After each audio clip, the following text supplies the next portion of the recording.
Good afternoon, everybody, and welcome into Two-Man Game here on ClavesOnline.com. I'm Matthew Roccio.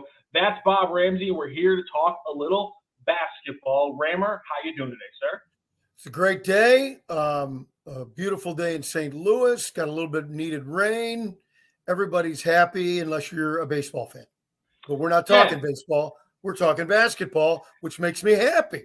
Exactly. It's a lot of fun here. We're talking, of course, about the NBA Finals. Game 3 coming up later tonight between the Nuggets and the Heat. Obviously, Game 2, the Heat coming back late in the fourth quarter and beating the Nuggets, actually staving off an even later comeback from the Nuggets to win 111-108. Even this one up, they go back to Denver, and, of course, away team wins. That means now it's a series, Bob Ramsey.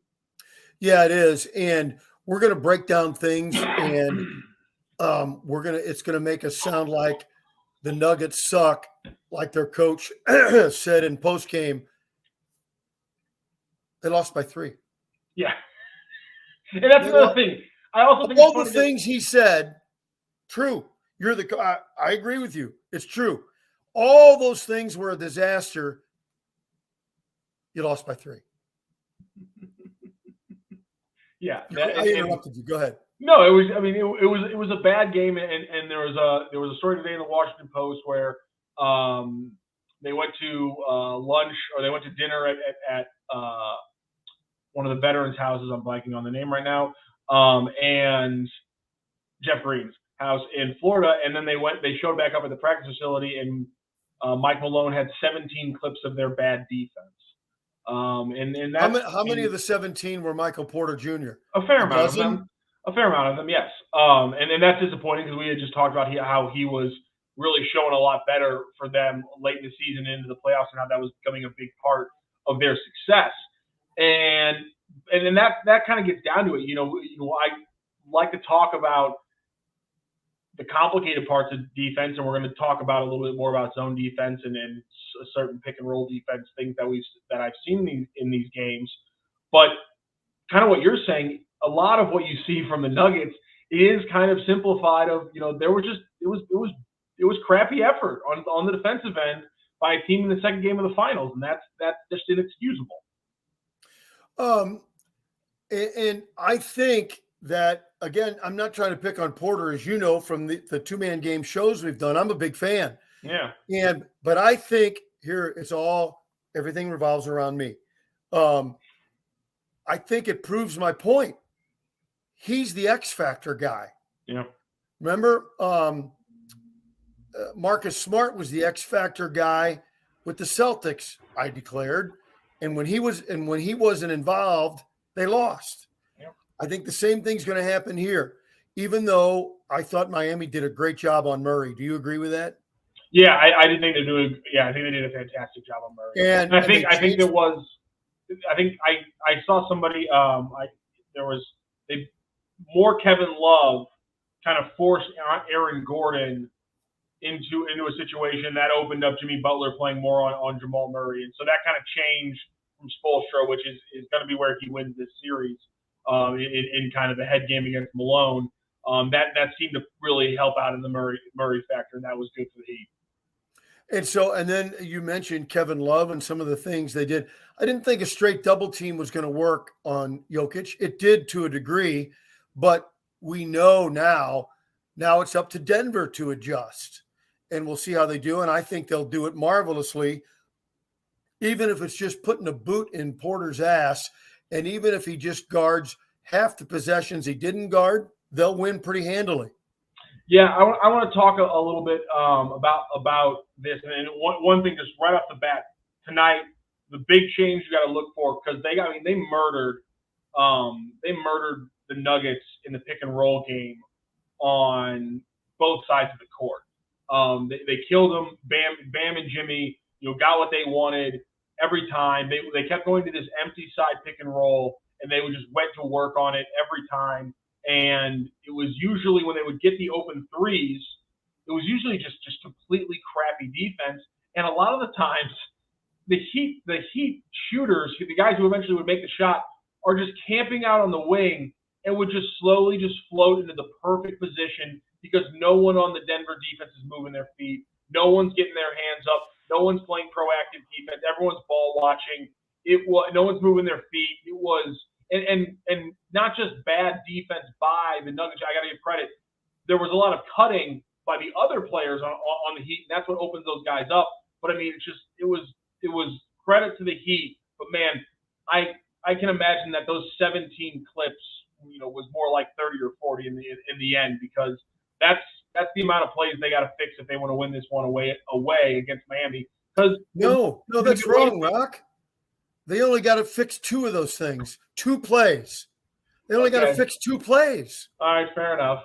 One thing that everyone's been talking about is Jokic. Obviously, the numbers are not great for Denver with Nikola Jokic. They're 0-4 in playoff games in which he scored 40 points, which is absolutely insane.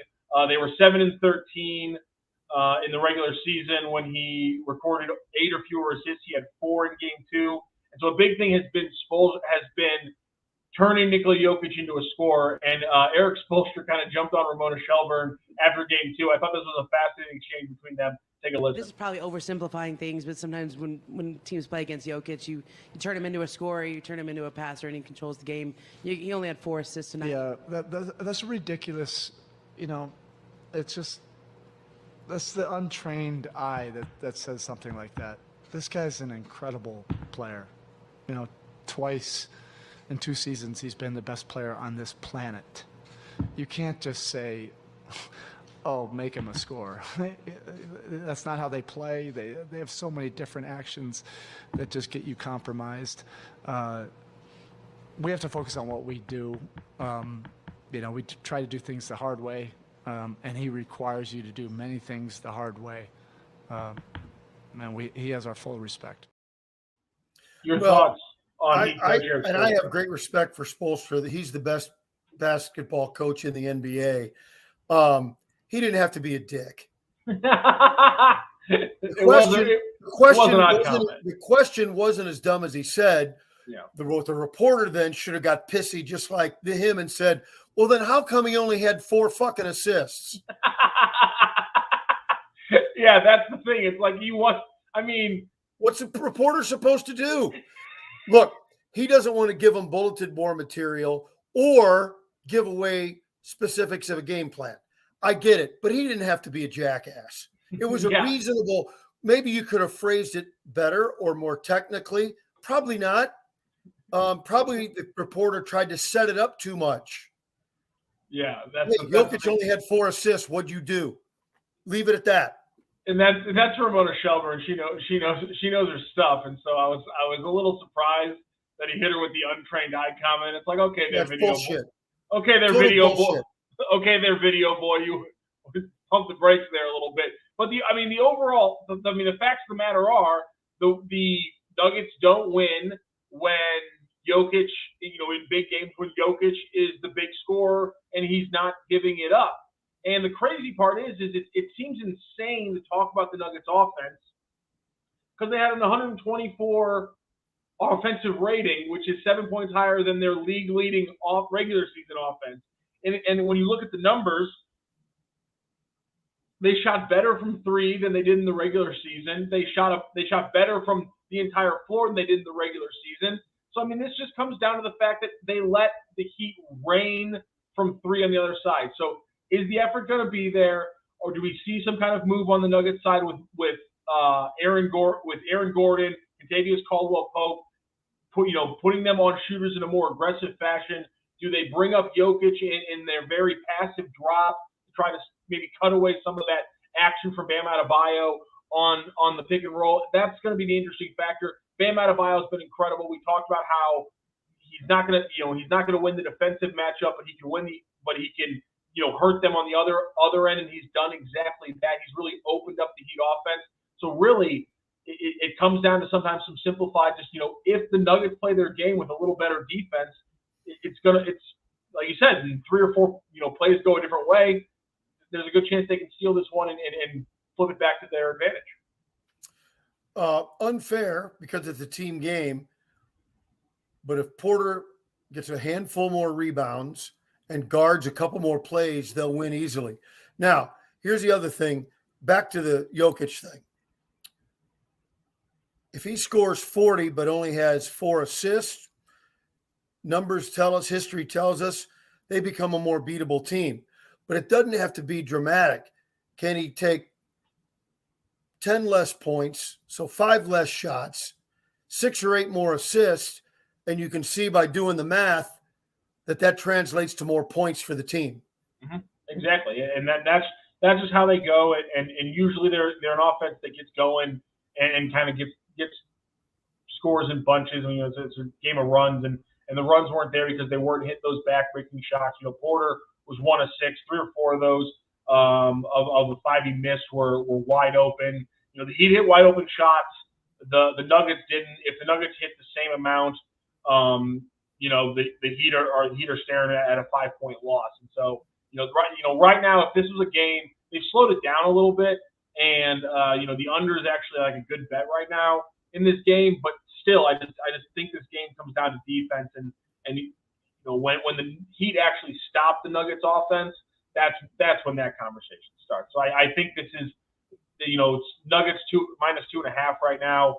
I think they get a win here in Miami. And if I'm wrong, it's probably going to be because Duncan Robinson hits like 3 threes that I don't see coming. Well, I would expect a split just because that's just kind of how it goes. No real reason because, you're not making a pick. You're on the fence. Well, everybody said the Nuggets were going to sweep and certainly win 2 at home. Didn't go that way. And so taking a stand, okay, here's my stand. They're going to split in Miami, and I still think the Nuggets will win in 6, maybe 5. The thing you opened with was probably the most pressure, where you were just like, now we're going to overreact about how the Nuggets are screwed, and that's how we kind of go right now, because the Nuggets win by like 7, and Porter Jr. and Murray have a big game. Then it's going to be, nice job, Miami, but I think the Nuggets are going to find a way to wrap this one up in 5. And I think at this point, I'm confident with saying this one's going to go 7. This one's not going to be easy for either of these teams. Yeah, because my prediction of 6 means you have to win it in Miami, and they'll do everything they can to protect the home court. They got a great coach, as we said. And so I really think you're right about defense. Miami's going to play defense. So 2 things.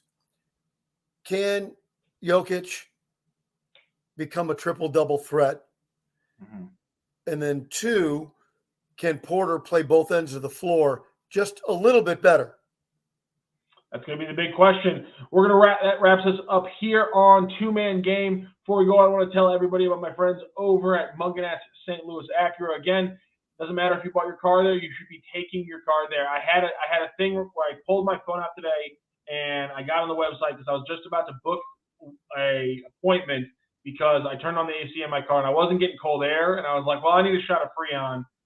Eventually it kicked on, so I got really lucky. But the fact of the matter is something went wrong, and my first thought wasn't, now I'm going to get taken for $80 on what's like a $40 part. This is going to be crappy, and I'm going to end up overpaying. I was just like, okay, this is just a little thing. Pull out my phone, go to Munganess St. Louis Acura, book a quick thing. I'm going to be there for 35 minutes. They're going to get me out there, and I'm going to be, easy breezy the entire summer with my Freon shot. Luckily, I didn't have to, but that's the confidence that you get when you're going to Munganess St. Louis Acura. So again, if you need a car, give them a call. If you have a car right now, you need to get a little work on it. Also, please give them a call. Check them out. They're going to do you great. They're going to do great work. They're going to take care of you. It's going to be fair and fast. And Munganess St. Louis Acura. Rammer, that wraps us up here on Two-Man Game. Again, Nuggets and Heat Game 3 coming up later tonight. Rammer, you have a great rest of your day. Everyone else, have a great rest of your day as well.